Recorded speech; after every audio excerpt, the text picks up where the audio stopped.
Hello and welcome to Healing Tips from the Heart, Intuition with Helpers, Healers, and Guides. I am your host, Dr. Lori Hops, licensed psychologist, writer, and artist. I've explored mind, body, and spirit related to intuition, or your personal guidance system, since early childhood. Meet my guests who have learned from their personal and professional lives to explore vast realms of knowing, synchronicities, and overcoming challenges. Their stories may inspire you with tools to enhance your daily living and relationships. Hello, everyone, and welcome my special guest for today, Dr. Robert Bray, or as I know him, Bob. Yes. Bob Bray is Ph.D. and licensed clinical social worker, and he has worked in the field of traumatic stress recovery for more than 40 years. And this includes people who have suffered natural disasters or people involved with criminal acts or any kind of violence. And he has been involved with training, writing, and developing a special, really the foundational school of energy psychology called thought field therapy, which we'll be talking about. And he started that work back in 1996. Dr. Bray has a book called Heal Traumatic Stress Now, Complete Recovery with Thought Field Therapy, No Open Wounds. And this is a self-help guide for anyone struggling with overwhelming stress. And Dr. Bray has also been a trainer for many years in the field of critical incident stress recovery. And so we'll be talking some about that as well. So welcome, Bob. How are you today? I am well, and thank you for having me here. I've been looking forward to this for a while because I think that you do a wonderful service by bringing this information forward in a form that people can just use it. And that's one of the beauties of thought field therapy, TFT, is as far as I've been able to see in the research, there is no counterindication for doing tapping, whether it's TFT or EFT, or because either it works or it doesn't do anything.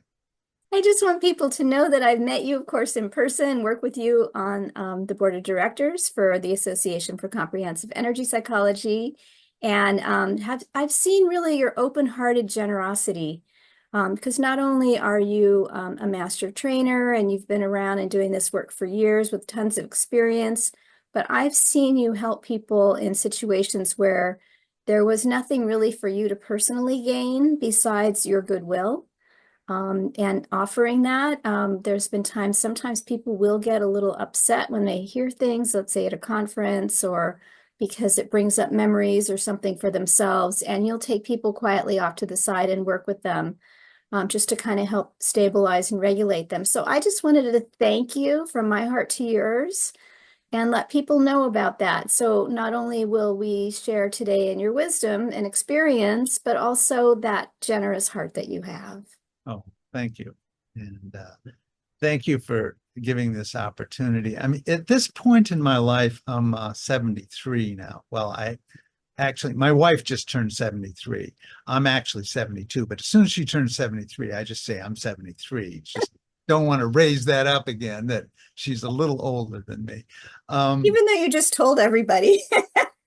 You know, she's not going to see this probably. She doesn't look at all the stuff I do, so I'm not. And at this point in our life, it really doesn't matter.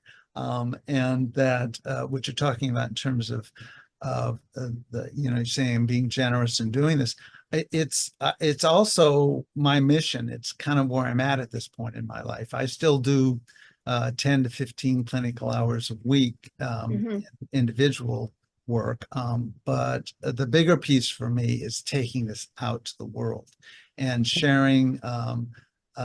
It's part of my legacy is sharing what Dr. Callahan, the originator of thought field therapy, taught me. I worked with him for many years and did training for the Callahan techniques for many years.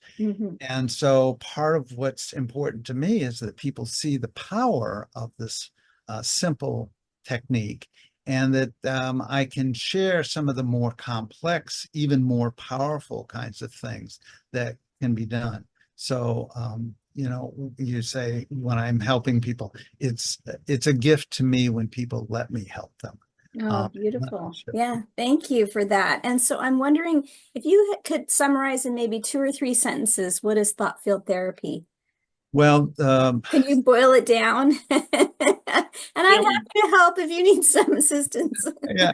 Well, I just have to warn you and warn people that I do a 4-day training on Mhm, everything Dr. Callahan taught me. So mhm. sometimes you push the button and it's just like I start going and I don't stop. So feel free to stop me at any point. But the way I describe this is the simplest is that it's tapping on meridian treatment points in a specific sequence to alleviate overwhelming emotional distress. Now, that's the most grounding thing that I can say about it, and it's available to everybody to down regulate when you get triggered or when you get excited or anxious or overwhelmed in any way you like. So I just say it's the best way to manage the emotional overwhelm that gets in the way of you then being able to go on and do more healing in other ways. And I can talk more about that as we go along about how you integrate it into therapy. Mhm. Because if you're listening to this and you're in therapy, keep doing what you're doing if it's helping you, and add some tapping in there to maybe speed the progress a little bit. So for those who don't know, the meridians you're referring to is from traditional Chinese medicine as these pathways of energy that communicate within the body and outside. Right. And we don't use needles, and No. it's self-applied. So it's similar to acupuncture, but it's needleless. And we use the outside areas of where the meridians kind of connect to the outside of the body, like the inside of the eyebrow or under the nose and above the lip. So could you demonstrate for someone, you mentioned stress or anxiety, of how you would help someone? Let's say I'm coming in and I'm really, really worried about taking an exam, or I'm going to be maybe a parent for the first time, or I'm facing Well, some illness in mm, myself or others that I love, and I'm feeling agitated or maybe even upset about things that are going on in the world, um, and well, feeling overwhelmed. Like, there's how lots. would you help someone like that? Well, I think when you start to talk about this stuff, it is a little difficult to understand until you've had an experience with it. Hmm. So, for example, if somebody comes into my office and they're brand new, and I may not even know yet why they're there, but if they come in, they sit down, and they look anxious to me, I will say it's kind of difficult being in a therapist's office sometimes. And you may have done this many times before. This may be new for you, but if you're feeling a little anxiety, I then ask them to rate the anxiety, and then I take them through what the kind of basic standard thing that we do is what's called a crisis tapping pattern. And it involves several points. It's different than the EFT tapping pattern. But I would say to them, if you can identify something. And now, if somebody, and then as we go along, or when I'm doing training or presentation like this, I'll simply say, think of something in the past that when you pull it up, when you pull that memory up, that you can feel some discomfort in your body. Hmm. Because that's what we're really trying to deal with, is not your cognitive impressions or your interpretation of it, but what your experience is as it's activated at that point. Hmm. So, what I would say, so I would say to you, Lori, think of something that's still unresolved for you. Now, Hmm. it's a little tricky because Lori's been doing this stuff a long time. Oh, I just thought of 10 things right now. So, Well, okay, so pick one. I would say just, okay. you got it? Yep. Now, as you pull that up, however you do that, whether that's visually or sound or whatever, 0 to 10, we like to do this because communication can be tricky. Mm. And to know when you say it's upsetting, I don't really know what that means, or very upsetting, I don't know what it means. So in TFT, we always use subjective units of distress. So I would ask you, with 0 being no distress at all, and 10 being the worst you can imagine. Now, of course, when it happened, it was probably much worse than it is now. Mm-hmm. But as you pull that specific event or person or whatever up, what's your SUD levels, 0 to 10? A 4. Okay. So, and so what I would do is just say, follow me through on this tapping pattern. And just, and if you want to do this with me, I'm tapping on the side of the hand. I don't know how many people are just listening, so I'm going to describe what I'm doing. You can see it, but I'm tapping on the side of the hand. Just slide down from the pinky finger, where you land a karate chop, and then come under the nose on the upper lip. And we're tapping, half a dozen times on each point. Now, come up to the center line of your face and go to the beginning of either eyebrow, just off to the side a touch, and tap there. And then tap underneath the eye, right on the orbital bone, directly under the eye, not on the eye.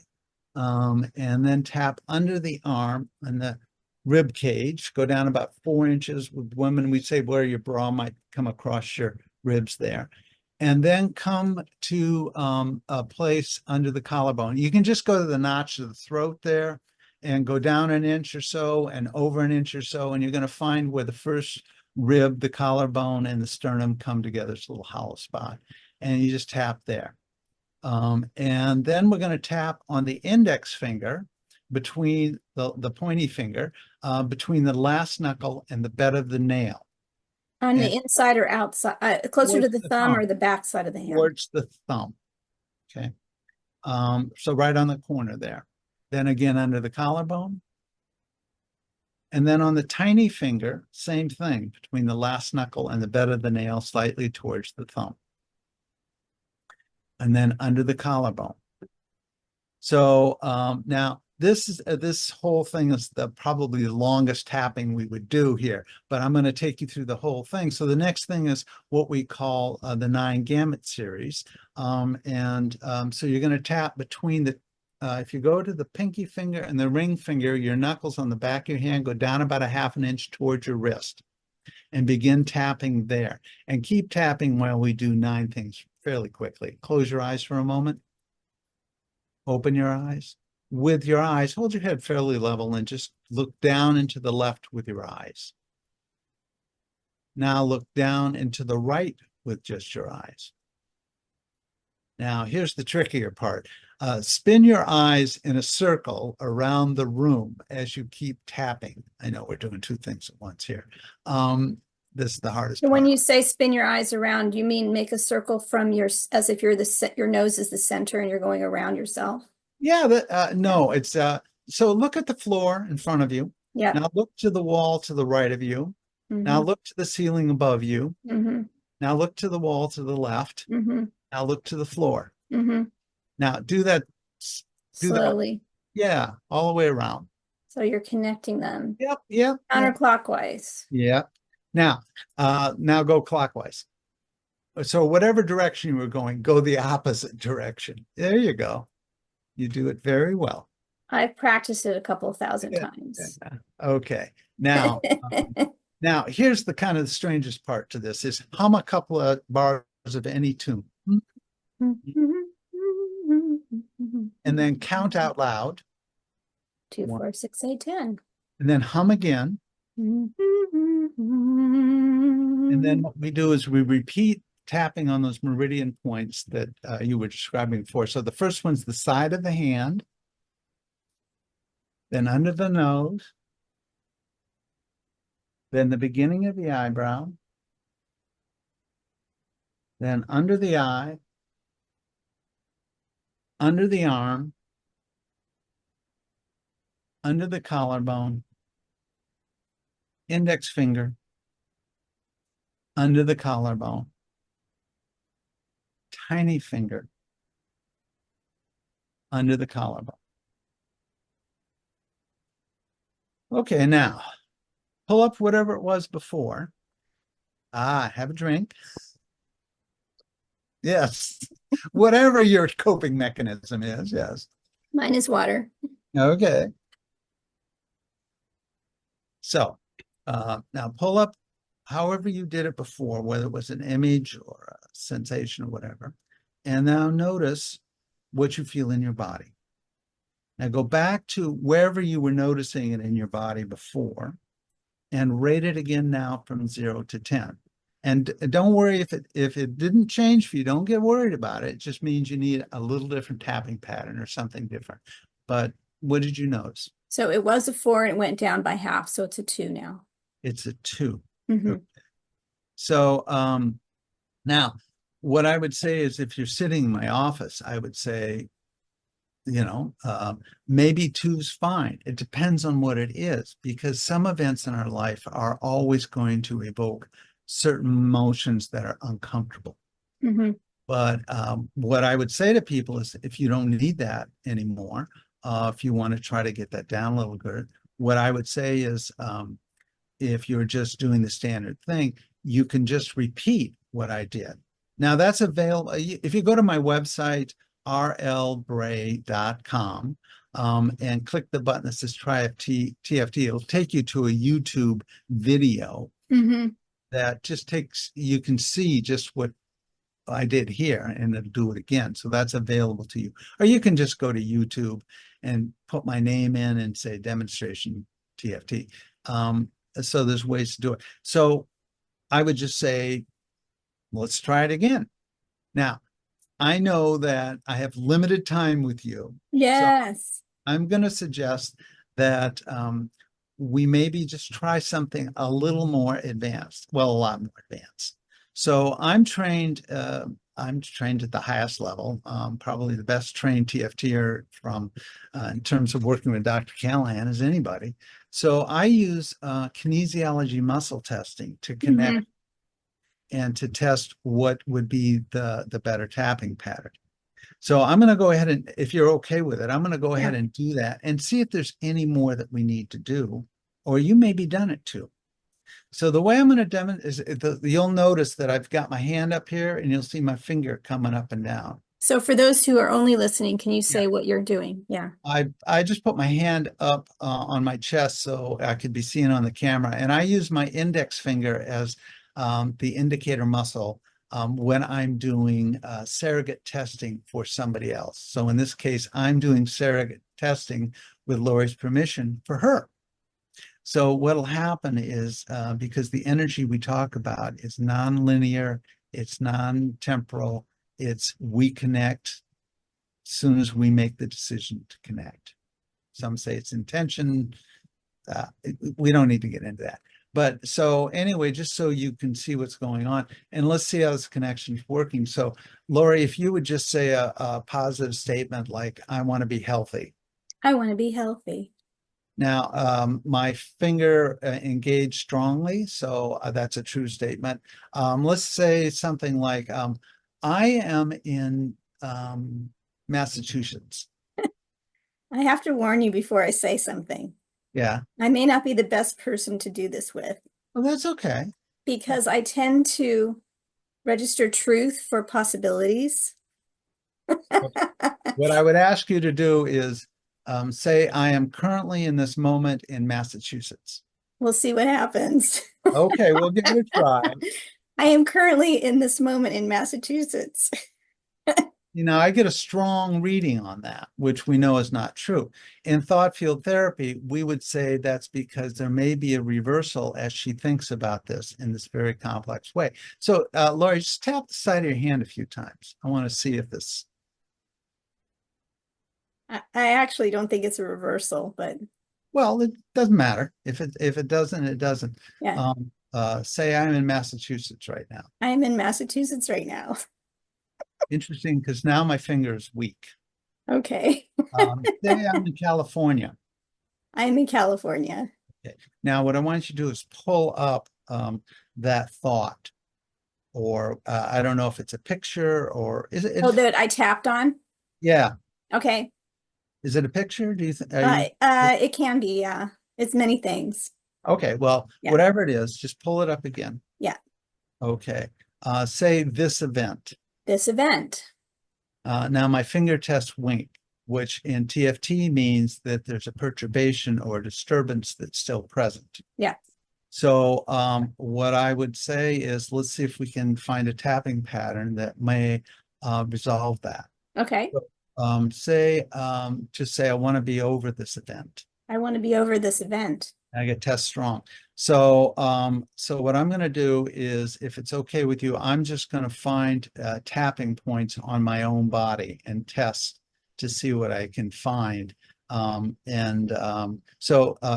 of the eyebrow. Tap the beginning of the Oh, eyebrow. you want me to tap? Yeah, I'll have you tap as we go, and then tap under your eye. Tap on the outside of your eye, on the corner there in the temple.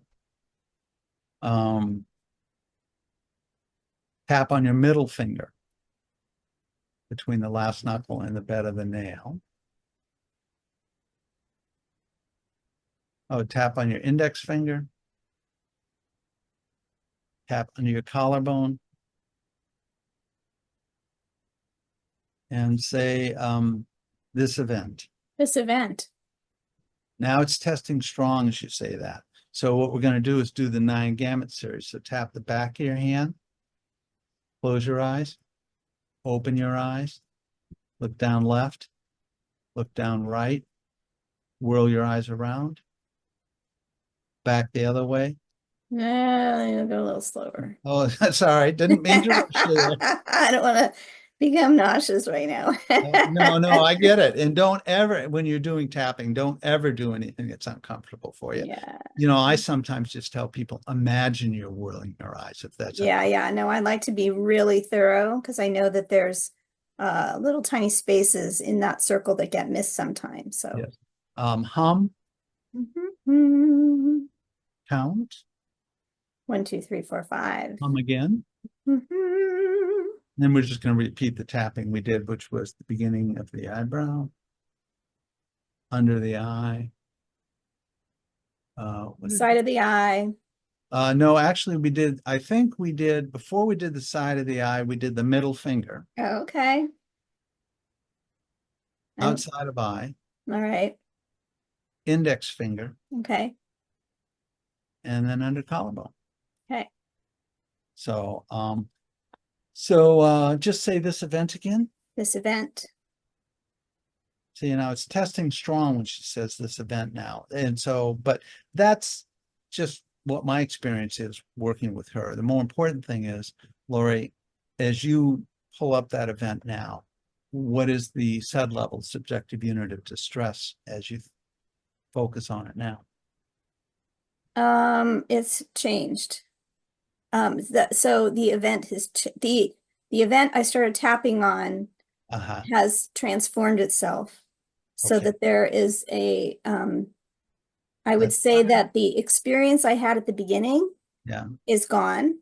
right. And now there is another layer or level. I wouldn't have called it distress. I would call it information. So it has morphed into something else. Okay. Now, and with that new information, Mhm. you feel distress with that? Um, let's say that it's become associated with things that are distressing. Okay, so it's connecting to how this is a trigger event and for other things. Okay. So so I would say that's good Yeah. because when we resolve one thought field, and then that allows us to engage in a different way. So it changes our memory or allows us to process in a different way. Mm-hmm. Often when we do that, that takes us to another level of understanding or now for you, you know, I'm sure it's a level of understanding, but you don't sound triggered at all into something worse. Now, if you were, Right. what I would say to you is start tapping. It's okay. It just means you're in a different thought field. Tap again, because whatever it was, the tapping's working for you, or you wouldn't be where you are now. Yeah, yeah, yeah. I mean, for me, what happened was um there was so I like to self-reveal a little bit about what I chose, if that's okay. So I Believe actually that. Love had you. a dream this morning. Uh-huh. And so the dream was, there was part of the dream that was a little distressing. And I wasn't sure what it was connected to, but I just thought, okay. And then when you said, let's come up with an example, which frankly, I wasn't expecting to do today, um, that came in. And I thought, well, this is as good as anything because I really don't know what it's connected to, but it certainly was an upsetting scene in the dream, personalized to me. But after the tapping sequences, especially the last one we just Right. did, it dropped, the personalization of that dream dropped away completely. Oh. And Oh. so then it became part of kind of the universal consciousness Mhm. of these sorts of events and That what they represent to the human consciousness and collective. So is there distress? Yes, because now they're part of this larger library. But I am not personally identifying with it in the same way that I did when we started. and that to me is the important thing because that allows you to use the top of your brain, to use the part of your brain that can formulate, can pull up an understanding, can then apply.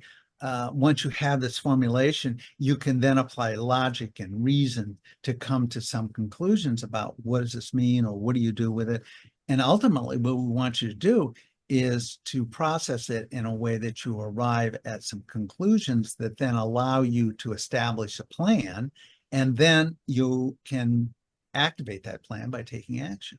Yeah, or awareness. I mean, I would say I wouldn't have a plan with this. It would be more to say I am part of the collective suffering, distress of the planet with humanity and others. And so this is just part of being human, and the dream was one representation of that.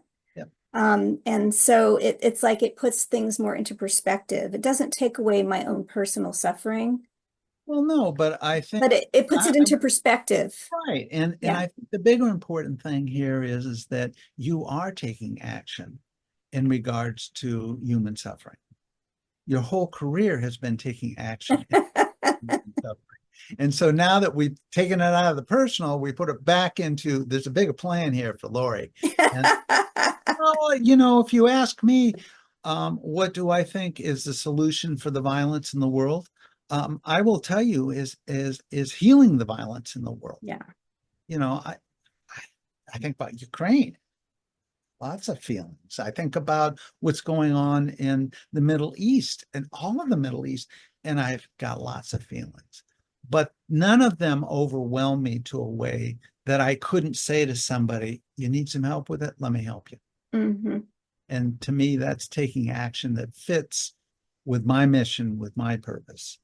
Beautiful. Thank you. Thank you so much, Bob, for that lovely demonstration. Mhm. I really think people are going to get a deeper sense of what this looks like. Mhm. And of course, in the program notes, there'll be things about muscle testing and thought field therapy so that people can dive deeper into the history and into the mechanisms and the research and all of that. So we'll make sure that all that's available.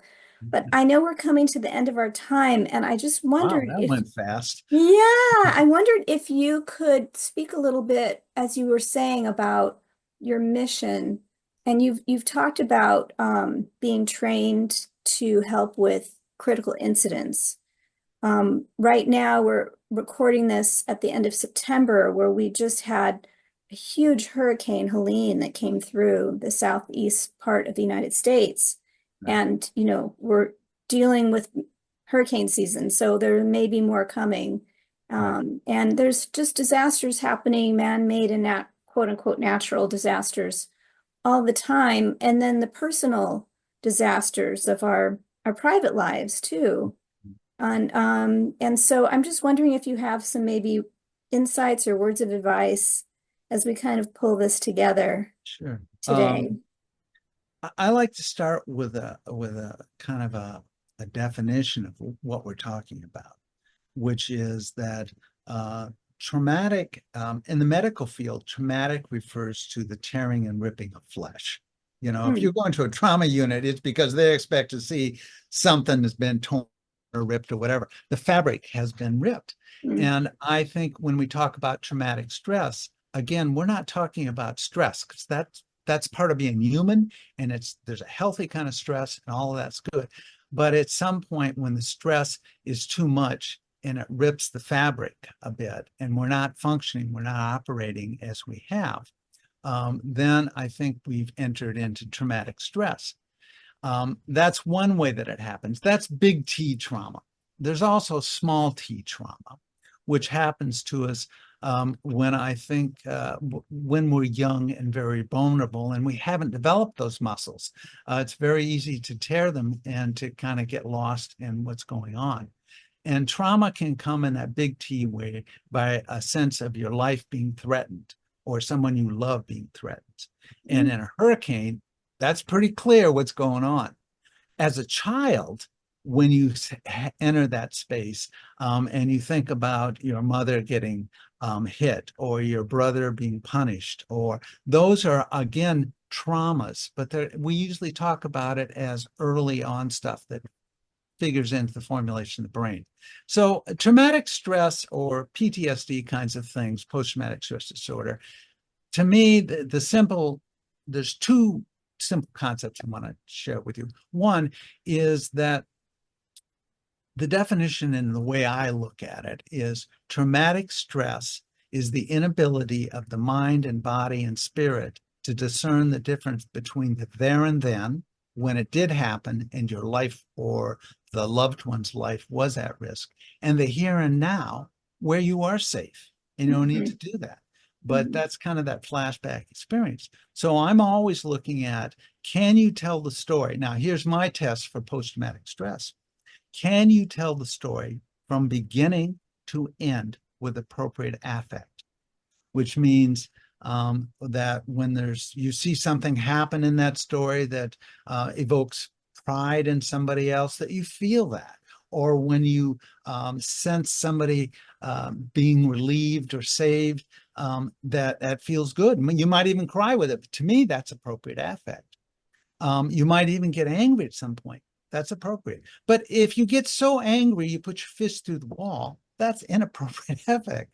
Or if you get so overwhelmed by it that you melt down into a puddle of tears, I'm not opposed to crying, into a puddle of tears, you can't go on, then we know that there's work still to be done, because you can't tell the story beginning to end in a trusted, safe situation with appropriate affect. So that's my test for post-traumatic stress.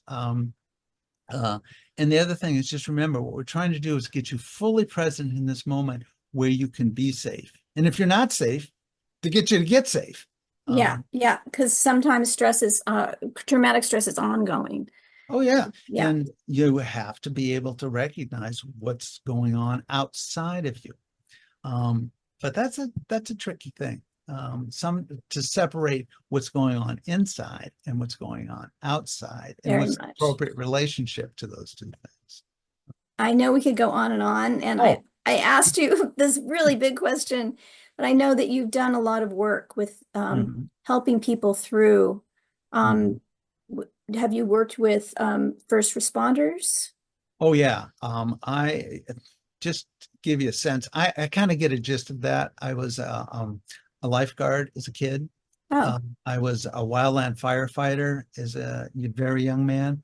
hmm. And so it's kind of easy for me to connect. So I've worked with fire departments, law enforcement, you name it, everything from the top federal stuff to your local security guard who found themselves in situations that are life and death.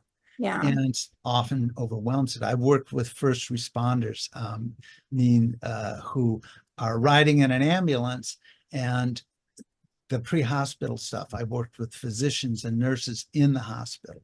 So I've got a full range of how these things can get activated. Yeah. And I've done trainings for fire departments, police, medical, and it's always just wonderful to see how that changes.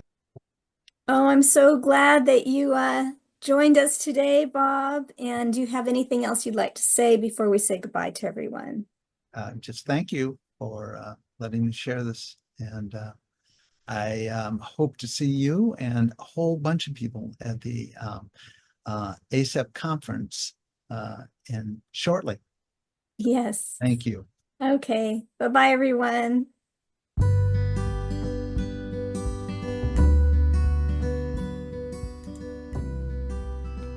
Thank you for joining us for today's podcast.